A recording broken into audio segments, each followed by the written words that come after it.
All right, so this is Crypto Corner Chat, episode 5, 2/22/22. Um, so 10:16 p.m. We got Adel. He's gonna lead us off today with some geopolitics, and then I'll end it with Bitcoin charts. So And it's an interesting week this week, right? yeah, it's choppy, man. Like It's they, choppy, yeah, we'll very just go back, volatile. because we talked about this in the beginning. Like it's gonna take a little bit of if we didn't get that parabolic FOMO move in Bitcoin, which it doesn't look like we're gonna get, then it's gonna take some time for all this to work itself out, right? Right, right. So So let's start with the intros. As we said, it's 2/22 of 22, great number. Congratulations to my cousin who just had a baby on this date. So if you like our content, please like and subscribe to our show to show your support and grow our fan base so we can bring you more content. We are not financial advisors or experts. We present our opinions and ideas based on our background, educations, research, and skill sets. We highly recommend you do your own research and any idea or opinion that's discussed on our podcast. Alert, big news alert. So the Russian government, or a lot of people like to say Putin, has decided to recognize the two separate states in the Donbas and recognize them as independent states. If you remember in episode 1, when we first discussed the Ukraine situations, we presented several scenarios. One of the scenarios is something that the Russians don't necessarily want, in my opinion, which is to allow those states to declare independence and then send troops in, because then Ukraine would have a reason to join NATO. This is something that's still going to be unacceptable. Now, Russian troops have not entered as of yet, as far as last I've read. The order has been given to go in as a peacekeeping mission, and specifically in terms of borders, the Russians are recognizing the borders in its entirety. So if you're familiar right now, there's a separation line, contact line that's not necessarily on the border. It's within those two territories that separates them. So there is an issue of land that will be contested. How that plays out, we don't know yet. I went ahead today and put on the group my assessment that the scenario that we will find ourselves in after a lot of posturing and a lot of saber rattling will be a federation style system, to where Crimea, Donetsk, and Luhansk will become independent states and part of the Ukrainian system within a federation, ensuring their autonomy and their rights and their cultural distinctness, let's say, because they are Russian speakers. So what we have, just to kind of bring you up to speed, he recognized the two breakaway regions in eastern Ukraine as independent on Monday, which was yesterday, and ordered the Russian army to launch what Moscow called a peacekeeping operation in the area, upping the ante in the crisis with the West, and where you could, if you're not watching closely, you could presumably expect a hot war, like what we said in episode 1. What we're seeing is probably a limited conflict at worst. We don't see an all-out war, and we know that in terms of sanctions and the SWIFT that we've talked about in the past, those sanctions are coming. And that has a lot to do, and this is something I'm going to touch base on towards the end as well, and that has a lot to do with the Russian central bank and the government's decision to treat Bitcoin as legal currency. You also have, they've already prepared to switch their gas exports away from Europe, the continent. Nord Stream 2 has been stopped by the Germans, and it looks like Russia is about to turn to the east or to sell their gas to China.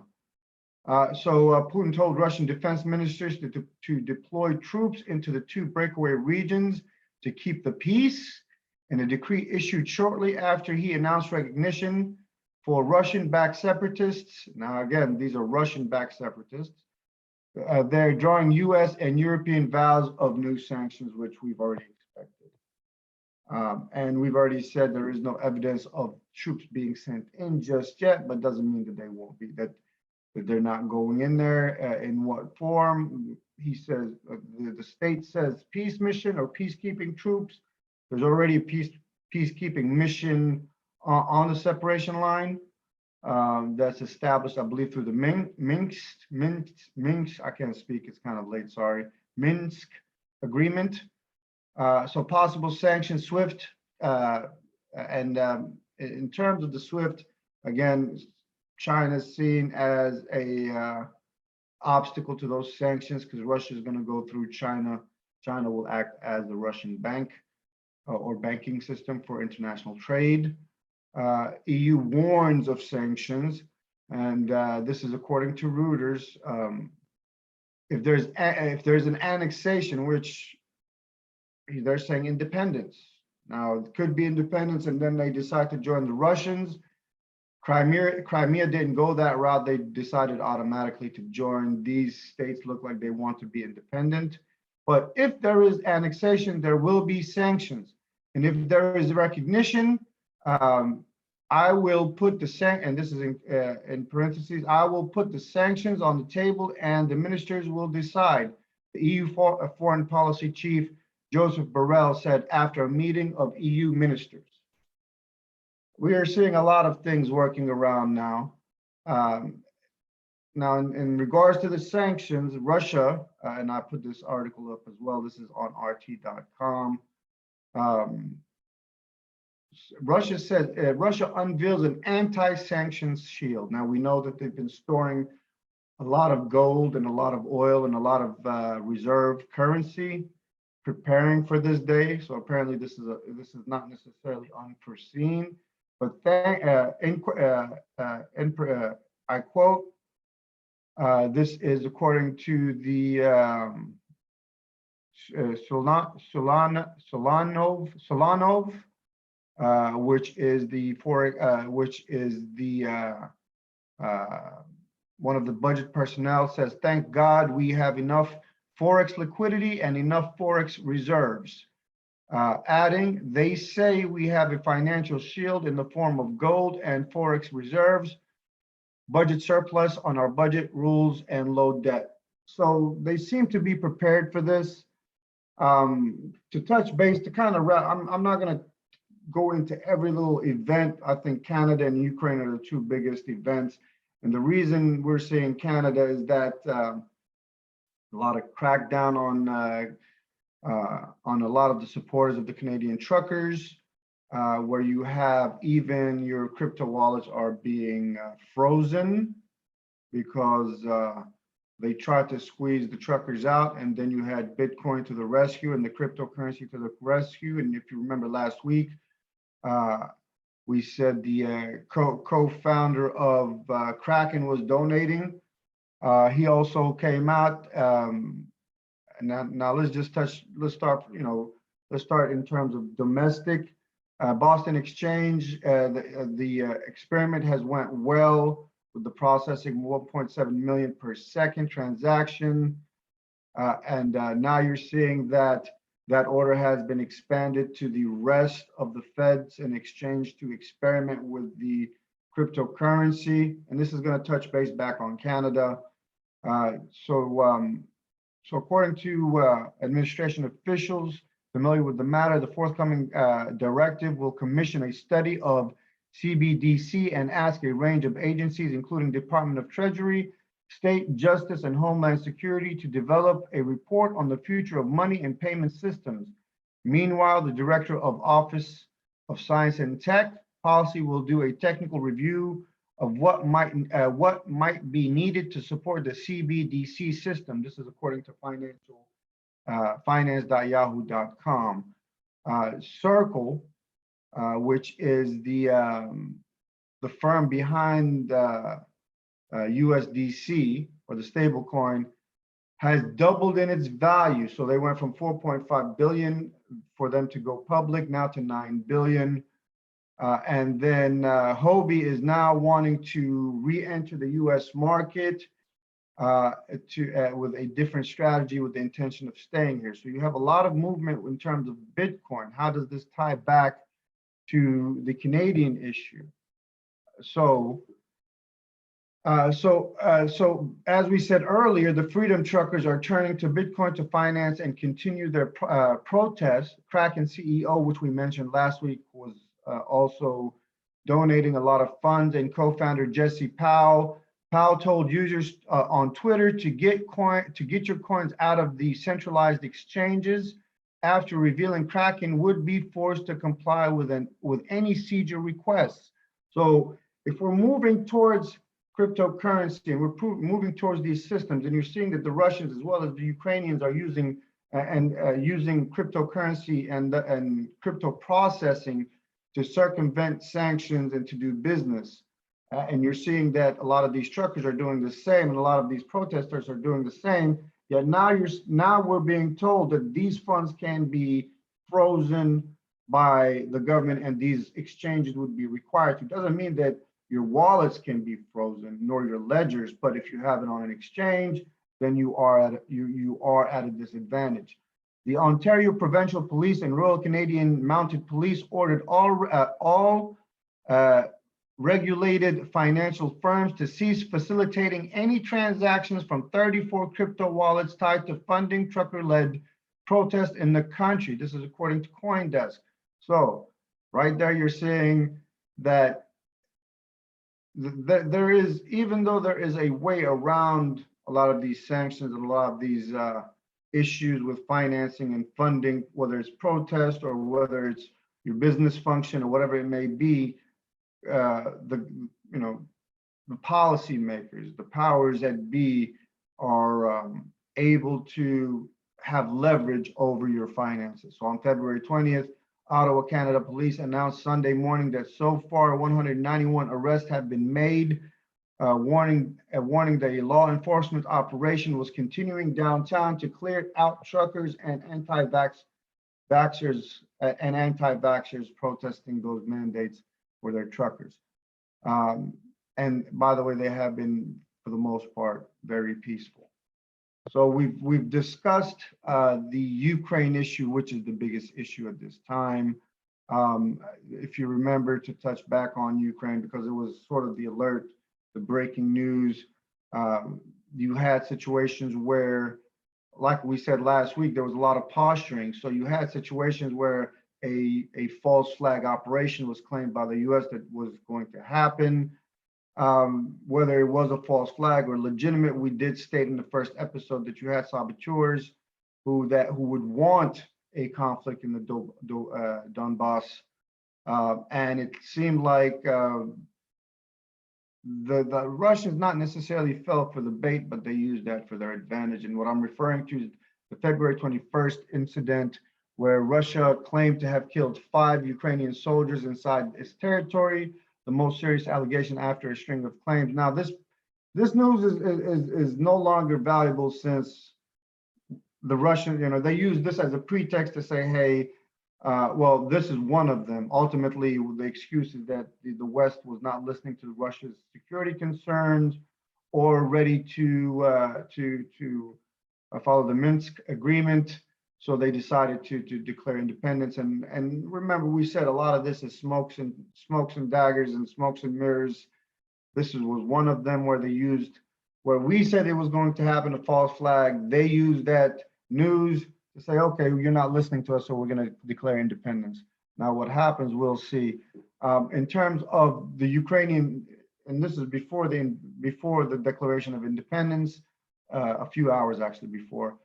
It said, according to AlJazeera.com, only 20.4% of Ukrainians believe that the full-scale invasion will happen soon, and only 4.4% are adamant it is definitely taking place, according to surveys by the Grossinen Institute, an independent pollster conducted between February 2nd and 14th. Now, this was before the proclamation of independence by Putin of those two states. But even before then, until now, there isn't a conflict per se. No one has entered. Let me retract that. There's been a conflict, a low intensity conflict between the separatists and the Ukrainian government. But in terms of the Russians going in, the Russians have not gone in. And as you can see, 20% believe that a full scale invasion might happen, while the remaining are skeptical. It's staggering. 62.5% think the invasion is not going to happen in the nearest future. Instead, some Ukrainians, such as Afenkina, contended that their ex-Soviet nation of 44 million is but a pawn in the geopolitical games in the US, a useful tool to consolidate support and gain votes. And they're talking about domestic, the domestic elections, congressional elections coming up. As you know, I've always said this: domestic policy determines international policy, which determines international economics, which determines domestic economics.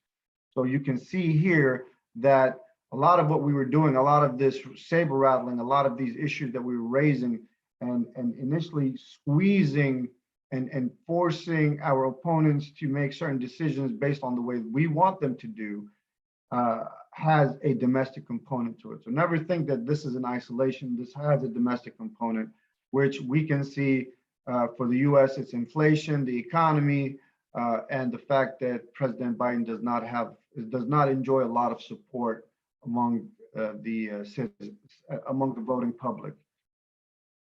All right, let's see. In that regard, I think we're, there's still a lot of posturing, but overall, I think this is the most important event that's happening right now that's determining what's going on in the market. As you can see, when he did claim or declare those his recognition of those states, the market crashed. Not that it hasn't been crashing anyway, but we do have a little bit of jump back right now. We'll see what's going on. And as just to kind of to end on a note about, in terms of the economy, on February 18th, and this has to do with the military industrial complex, and this is why we always have some sort of conflict or some sort of war, especially when the economy is not in the greatest shape. The State Department on Friday, last Friday, approved a long-awaited $6 billion deal to sell Poland 250 Abrams tanks, an announcement that comes as more US troops and aircraft flood into the country in the face of possible Russian invasion of Ukraine. This is according to political.com. Note, don't forget about the great United Kingdom, Poland, and Ukrainian new alliance that's supposed to shape the world. I'm being sarcastic, y'all, not that that's going to matter. But this is an example of how the military industrial complex makes the world go round. We just sold $6 billion worth of Abrams tanks to Poland. On that note, let's hear the fun times at Richmond High in the charts. What's going on, Cal? We're not much, man. We're just kind of doing what we kind of thought would happen if we didn't end up getting the FOMO. I think at one point we talked about when Bitcoin's over 40,000, that FOMO should kick in. That was one of the potential probabilities, and to take us, maybe to the mid 40s, and then hopefully attack 52.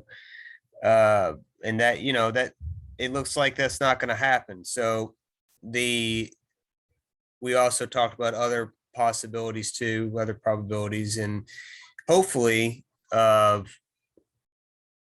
just going to kind of chop here, go sideways for another 30 days, 45 days, without making a new low. That's really the best outcome for us at this point. But let me go ahead and get my share screen up.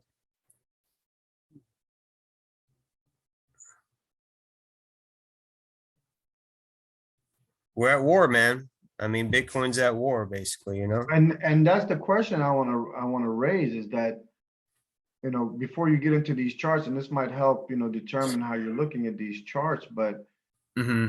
if people are using Bitcoin to circumvent government control per se, not all the way government control, but in terms of financials, financial freedoms, and able to transfer funds without having to go through intermediaries.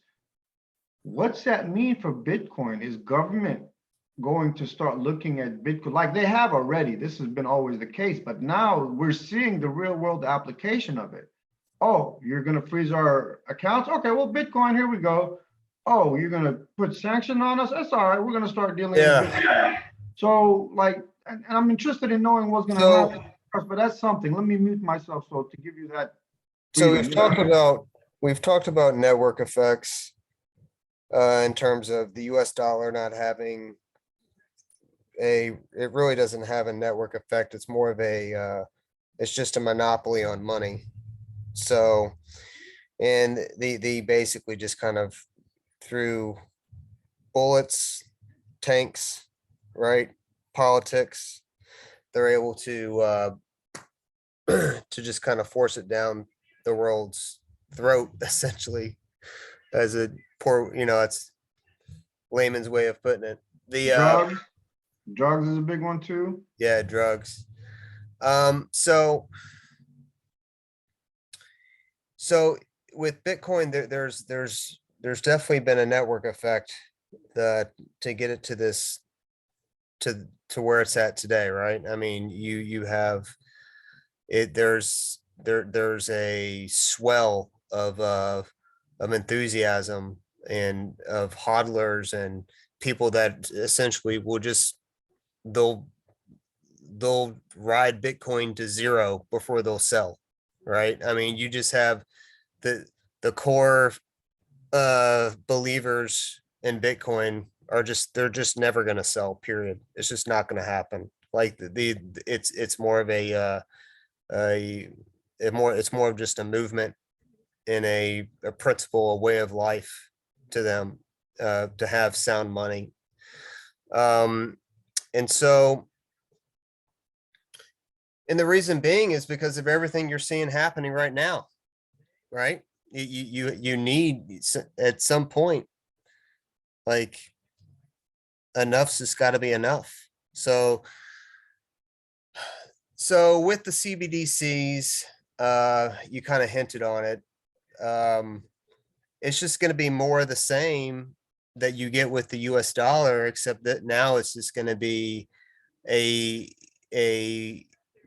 more centralized means of control to where they can actually control individual accounts that are banking at the central bank.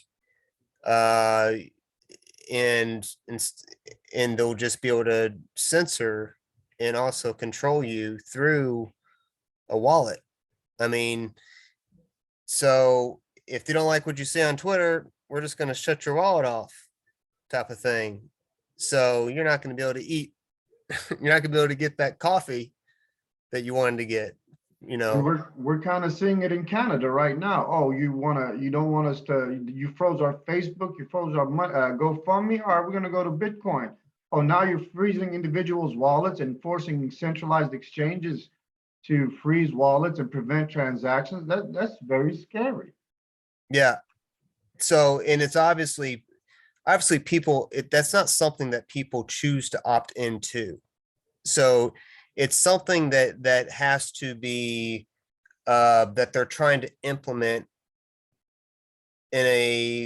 through coercion and through politics and through manipulation. So one way that they could try to use coercion and manipulate, they have to get the majority of the people on their side. So one way they could do that is through, even though this isn't necessarily true, that Bitcoin is bad for the environment. That's not 100% true. Like the US petrodollar is extremely bad for the environment Right. when you tie in everything that it takes to keep that thing afloat, right? Right. And look, in terms of Bitcoin, look at El Salvador. It's just about the energy that's available that you can use. It takes a lot of energy, but you don't have to use petrol energy. You can use, reusable energy. Right, So recyclable energy. right. So they're gonna continue to attack, Bitcoin and digital currencies. And they can't, now what they want to do and what they can do are two different things. What they want to do is they want to be able to cut people's wallets off from having anybody within what they call private, cryptocurrencies like Bitcoin, Ethereum, DeFi. They want to just to be able to cut those off and just say that those wallets can't interact with the rest of the economy. Like and just cut it off to where there's no off ramp and no on ramp into that economy, into the private digital currency economy. So essentially that's their end goal. That's their hopes of what they would want to do. But they have to go about it in a way that they just can't do that right now because they don't have their currency set up. But I do think that that's what all this is really about. I don't, I think that everything is leading to I think that everything is leading to that event with CBDCs and them trying to bring about the CBDC digital currency. So with that said, man, let's just go to the charts real quick. Hold on a second.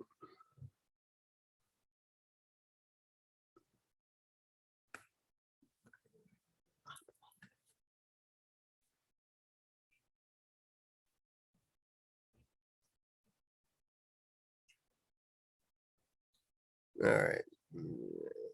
Am I on share screen right now, Adel? Can you see my screen? Yes, you're good to go. All right, so let's look at this. So all that's leading up to kind of what we're seeing in the charts here. So we're at a inflection point. We continue this bull market or this bull market is dead. So we are at the inflection point, basically. Let's see, 1, 2, over the next 3 weeks, basically.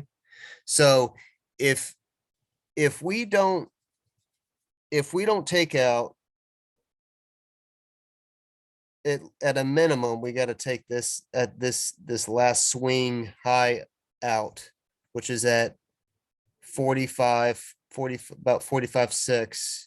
So 45,000, just call it 45,600. So just round it up. So at a minimum, we need to take that out. So we need to take this wick out right here on this candle. And then we need to take out 52 to get this, and that would confirm that this more upside in this bull market. But if we don't take that out, and if we confirm new lows at about, let's set 33, it's really at 33 because this is a wick down to 33. And if we take out 33 over these next couple weeks, especially leading into, we have maybe till April at the latest, the end of March, April, to hold up and not take that level out, to maintain this bull market. But if we do take that out, we're in a bear market.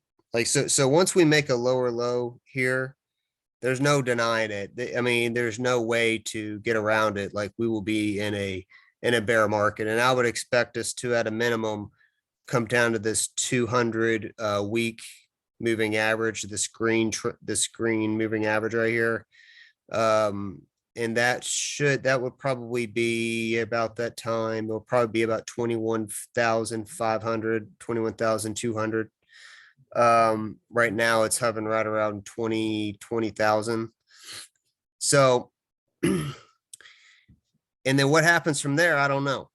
So it will be in a bear market at that point. We'll just have to be a great time to accumulate. But but I would expect there's going to be a lot of geopolitical events going on. It's going to get very ugly. It's gonna affect how Bitcoin fluctuates, you think? Yeah, it's not just going to be price going down here. It's going to be the news that's surrounding the price that's going to scare the living daylights out of people. Okay. Because especially if we start to close below if we ever close below the 200 week, I don't know. Bitcoin's never done that in its history. So if it ever did do that, that would scare a lot of people. Now, I don't think it's going to do that. I don't foresee that happening, but I'm just giving you worst case situation. As of right now, we are still in a bull market. Like, technically, we are still in a bull market. We have not taken out the wave 2 low. On a previous episode, we talked about this being 1, 2, 3. So the wave 4 low. Or what were we at? No, we were Which at was at under 28. Yeah, basically we never took out this 28,892. Right. So until we do, because we never took that out, we are still technically in a bull market. Right. And like we said before, this whole thing would be a wave 4 structure coming down here, which would take us up to a wave 5. So we're still in your assessment, we're not in a wave 5. It depends. So this would be all this whole thing would be a wave 5. This whole structure would end up being a wave 5. Okay. So this would have been a wave 3 up, wave 4 back, and then we are still working on the wave 5 if we are still in a bull market. Right. So, and within that 5, you're going to have 1, or would have been 1, 2, 3, 4, And and then we would be heading up to 5. right. 5 And of that's if- 5 right now. If we break 45, then we should be on the way up. And if we break 45 and 54. If we break 45 and 54, we really need to break 50.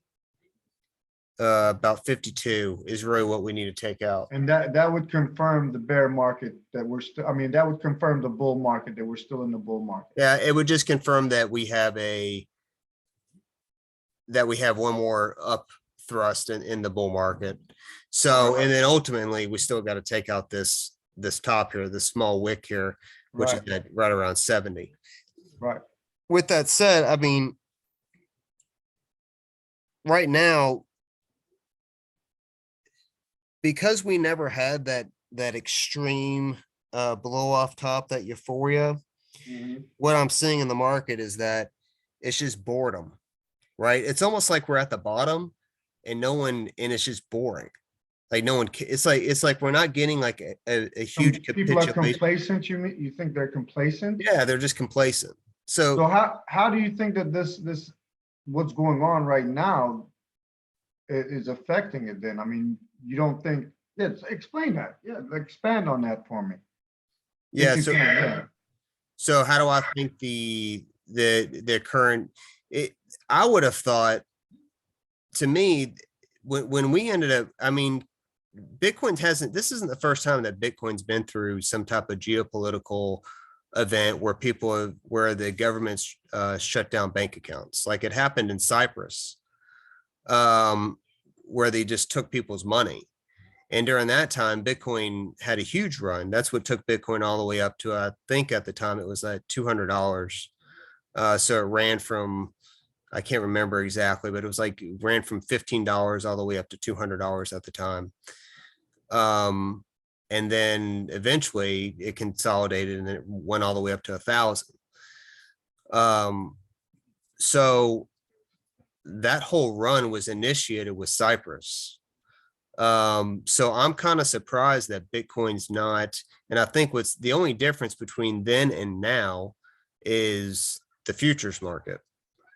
And also the non-spot ETF, which is just an ETF based off the futures market. I mean, so it's all, I just think you have the big boys are basically, they're holding their spot positions and they're coming in and they're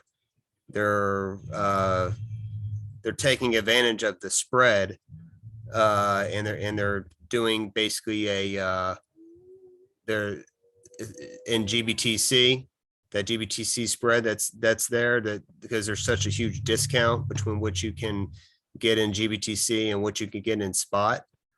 So they're taking advantage of that.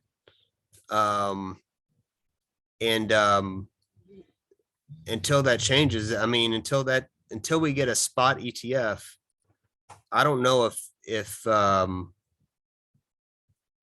that will change, right? So something fundamentally needs to change in the market for this to turn around. Like it's not going to be, I don't think it's going to be a geopolitical event. Or it would have happened already.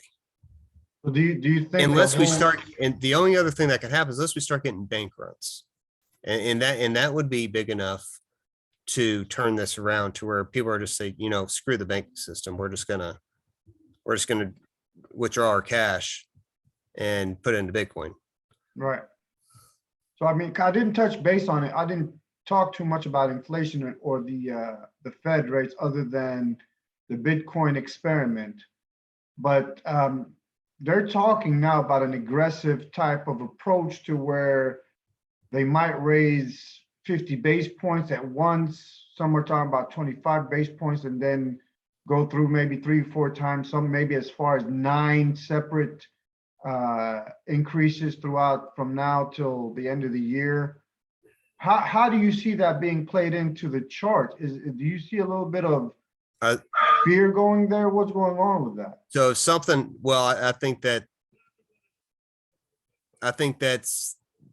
just bad for risk on assets. And right now Bitcoin is in that risk on asset. See, Bitcoin used to be more of just a hedge against the system in general. Now that Bitcoin is entangling itself into the system, the Wall Street, who's the new buyer, has put Bitcoin in a risk on asset bucket. So they just sell anything that has risk, including Bitcoin, because it's volatile, they're considered to have a lot of risk. So until that changes, it's going to follow the traditional market in the short term. So if the Fed comes out and the jawbone that the rates are going to increase and the stimulus punch bowls over, you know, it's going to hurt Bitcoin. Now, if they come out and in the short term, but eventually that's going to trickle over into the real economy. And we all know that the Fed can't maintain, they can't continue. There's no way that, I don't think that they can raise interest rates. Even they might be able to go a half.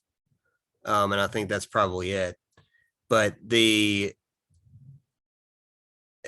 the long run, once we get done with all the jawboning, it will be very good for Bitcoin, because the writing's on the wall with the US dollar, right? It's gonna, they have to convert over into a new system. They're trying to create the CBDC currency as fast as they can, so they can just dovetail right over into that system while they Right. create, while we have all these chaotic and geopolitical events going around us, like the truckers.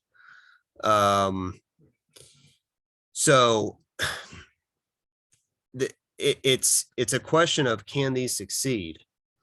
And what type of pushback are they going to get? The more pushback they get, the more bullish I become on Bitcoin. If we reject, if people are just like, no, I'm not going to take your slave wallet, which essentially is what it is. You're not going to have control over every aspect of my life through your digital CBDC. If you want to call it a currency, it's really more of like a voucher is what it is, because they Yeah, can, it's a voucher.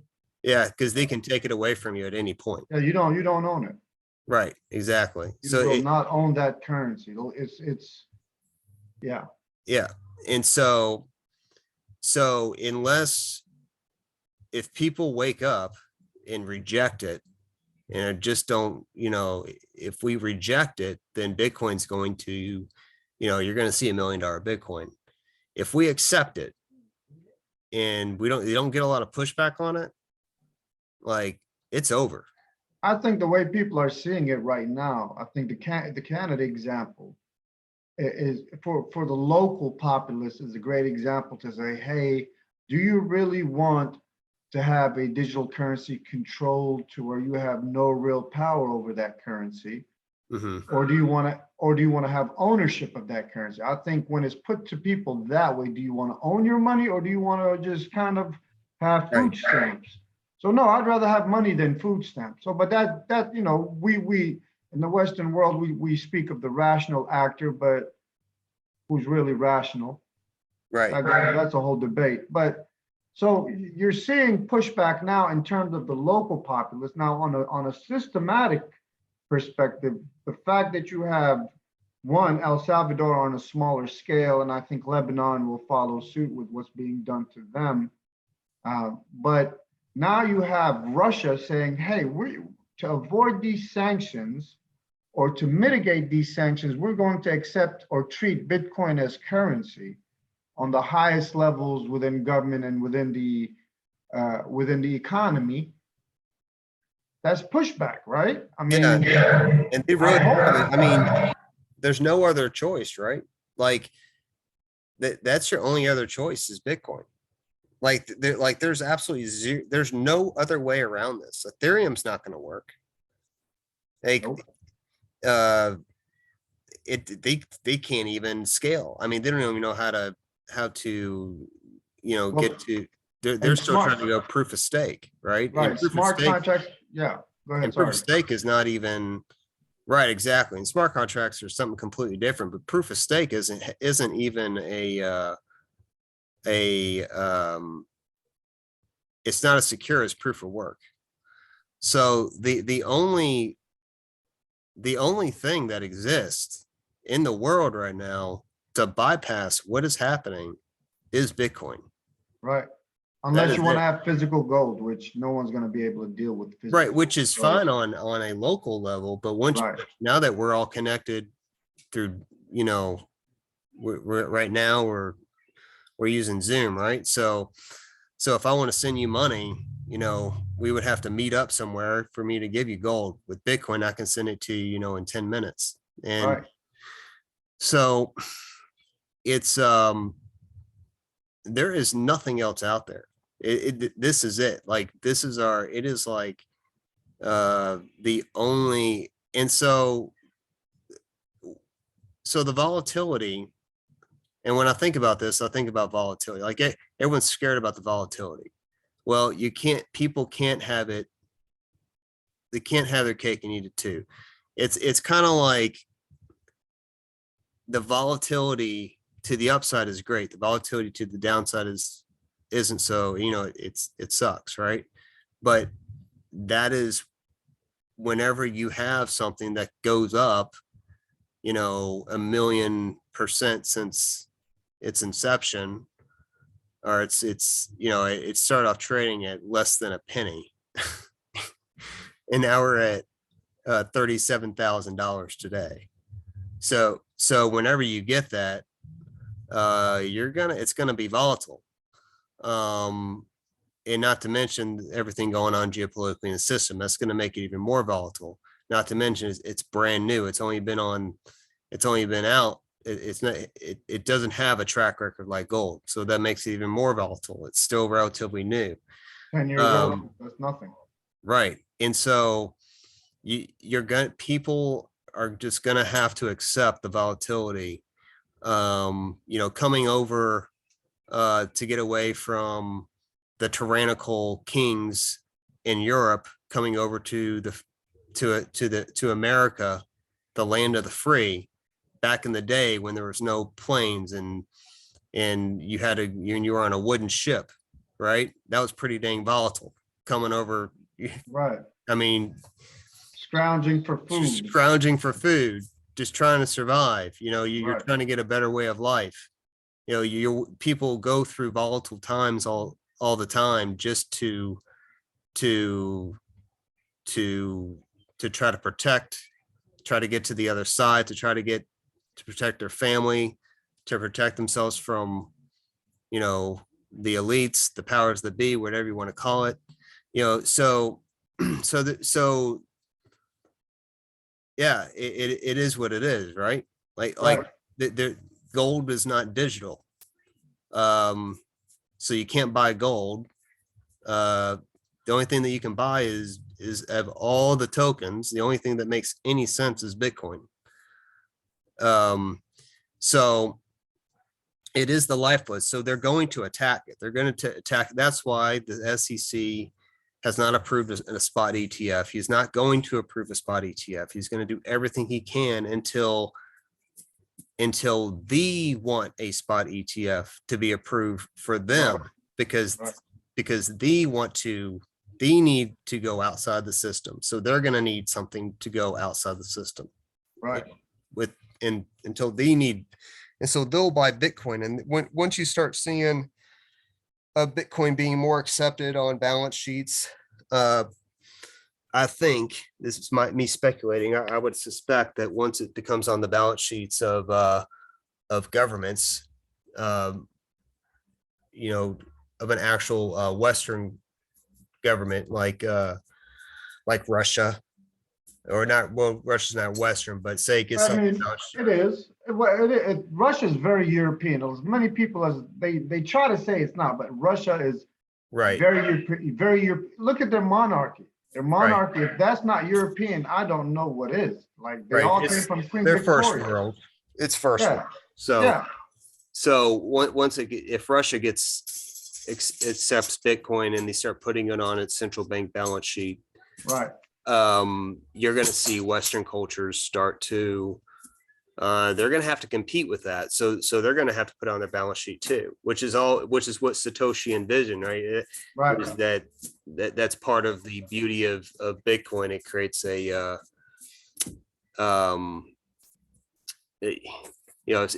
if that's why we're at 37,000. Because if you don't buy it, someone else is going to buy it. And you might as well be the first one to buy it. So and that's, with central banks, they're gonna, I think that's what we're gonna see. We're gonna see Russia will end up adopting it. At least they've been jawboning as if they're going to accept it. Right. And that's what the articles say, but we don't know yet. But we'll see. We're gonna find out next few days. Now that would be enough to get us out of this little mini bear phase that we're in, right? What we don't want to see, we do not want to see this low taken out at 33, because that would confirm to me that we're headed into more of an extended bear market than what most people have been anticipating. But So overall, we're normal. The cycle, but we're in the normal cycle though, right? Overall, just thing, just little fluctuations. it's extended, Right. right? And we might be at a point now where just cycles just don't even matter anymore. Because everybody knows about Bitcoin. Like everyone knows there's going to be 21 million.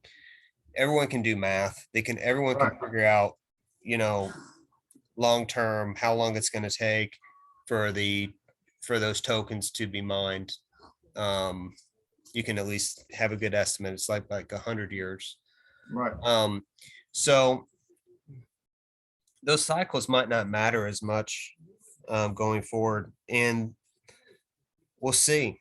I mean, once people realize that the only thing that can, hopefully they'll realize it quick enough. If they realize that the only thing that can out of this is through something, well, not even something like Bitcoin. It is Bitcoin because it's the only thing that exists.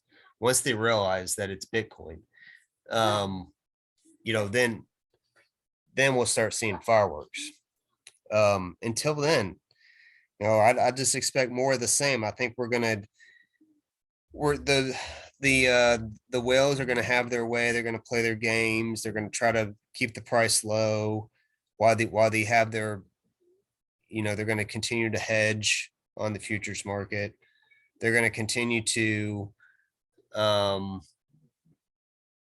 just do it, continue to play games in the market. And I don't see retail anywhere. I think any new retail that was around, that was thinking of entering into crypto, it's kind of just died off. I don't even hear about it, about new money, No. retail money coming in Right. anymore. So yeah, so we're all just kind of sitting around and waiting for Downtime. It's downtime right now. Yeah, exactly. It's downtime, and we're really waiting for the next trigger. What's going to trigger? What's going to be that light bulb? Like up to this point, it was the coronavirus. Yeah. That's what triggered 2021's 2021 bull run. Right. Now it could be government overreach. You Right. have the Canada situation going on. America has been good about not doing too much overreach when it comes to COVID or your financing.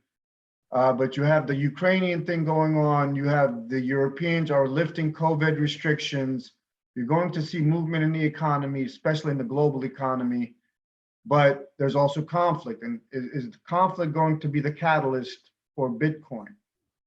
Right. That's the And question, right? I think yes, and it's really going to come down to. I mean, essentially, we're at war. We're at war with central banks. Right. I want to say that, to put it bluntly, that's what's happening. Put it blunt, man. We want blunt for our audience. Put it bluntly. Yeah. I mean, that's essentially what's happening. It's not. They're not. Whenever someone creates a currency that's meant to with CBDCs, whenever someone blatant, flat out tells you, all you have to do is read the articles. What Right. a CBDC is and why they want to be able to have the ability to program the CBDC. Like the money, when it's in your wallet, when you think you have that money in your wallet, that is not you're not holding the money. They literally control that wallet. They can take the money out of your wallet whenever they want to. They own the code. They own the They code. own the code, exactly. And they if they don't like what you said or what you did or whatever, if they don't like the conversation that we're having on YouTube, they can just turn the wallet off. Right. They could wake up on the wrong side of bed one day and decide, hey, I'm going to mess with you. So I'm just going to blink here, hit the button. We don't want you to partake in the economy anymore. No, yeah. Oh, you upset us. Oh, you voted the wrong way. Oh, you don't like this? Okay, cool. Let me show you this. Right. I'm not a fan of it. I know we're going that way. Right. We have to go that way. Now, the issue of ownership is going to be a debate. are they going to let you own that digital currency, or are they going to own it? Is there a back door to theirs? But government will always have a back door. So Right. expect the back door. I mean, Yeah, there's gonna be a backdoor. Yeah, and I can see a situation where you had, like, in the 71, gold has to be turned in for the dollar, and you can no longer own gold in quantities. And then you had people starting to hide their gold and hoard their gold and stuff like that. Well, I don't want to go through that. right. Exactly. Yeah. My wife actually just sent me an article about bank runs. And it's showing here that apparently I'll have to read it, but I mean, she's even, well, I don't know why sorry about that. She's even aware of kind of what's going on now in terms of, well, she's been aware, but she's become more aware. Right. And I mean, so this is in people, bank runs are, if it's gonna happen, it's gonna start happening this year. And if that is what triggers the event for Bitcoin, you know, That could be. I mean, because what are you going to do? You pull out your credit card, your debit card, and it doesn't work. You have to eat. You need Right. money. What are you going to do? Yeah. Oh, Bitcoin. Okay, you got your, or your cryptocurrencies. It's, what else are you supposed to do? Exactly. yeah, and that's the thing. But there's a danger in that, because that's also a point of control as well. So we're entering a very difficult time in our history when it comes to everything. So, and Bitcoin at this point in time is the light at the end of the tunnel. Let's hope we can, we need to protect our light. Yeah. Everybody should own at least a bit of a Bitcoin. If anything, just whatever you can afford, whether it's $10, $20, whatever it is. Right. At a minimum, it's a political statement. Right. It's a way of speech, right? It is, because money, according to the Supreme Court, that's why we have CPACs and all that good stuff now.